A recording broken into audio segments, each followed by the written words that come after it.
Irridu nibqgħu maqudin wara l-Partit Nazzjonalista biex jerġa' jissaħħaħ u Malta jkollu oppożizzjoni b'saħħitha għal qagħdi ta' pajjiżna.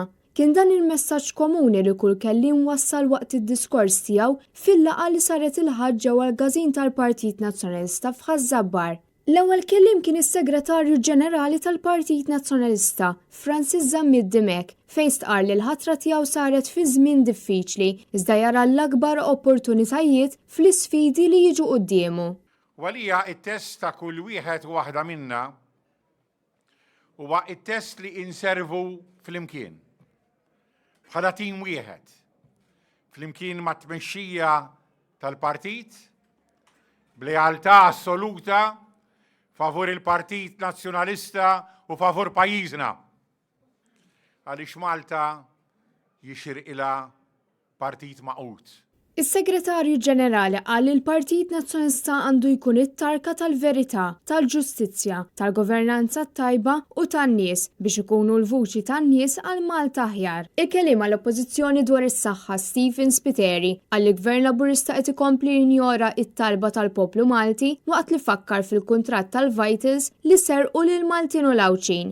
Kont żbaljat meta qedtilkom m'għamlet xejn bħala infrastruttura u investiment, għamlet ħaġa waħda. Ħalliet 34 miljun dejn li daw sparixxew mit-taxxi tagħna il-koll. U dan minix ngħidu jien biss, dan qed jgħidu is-CEO ta' Stewards li kien qed imexxi il-Vitals fil-passat imma daqqabes il-ħabel u minn Vitals sar Stewards u qalilna ma nafx xejn marruta.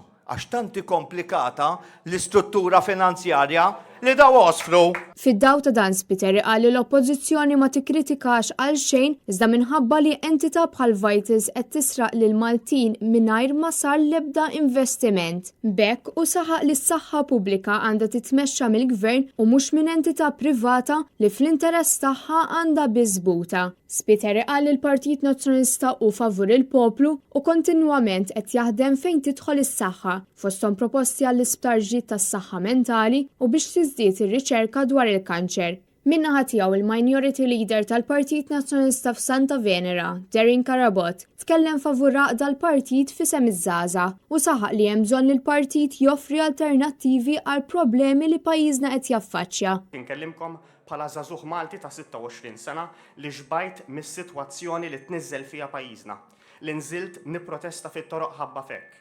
U bħala persuna li nixtieq nara l-Partit Nazzjonalista jirrevedi lilu nnifsu u jkollu direzzjoni dwar l-eżistenza tiegħu.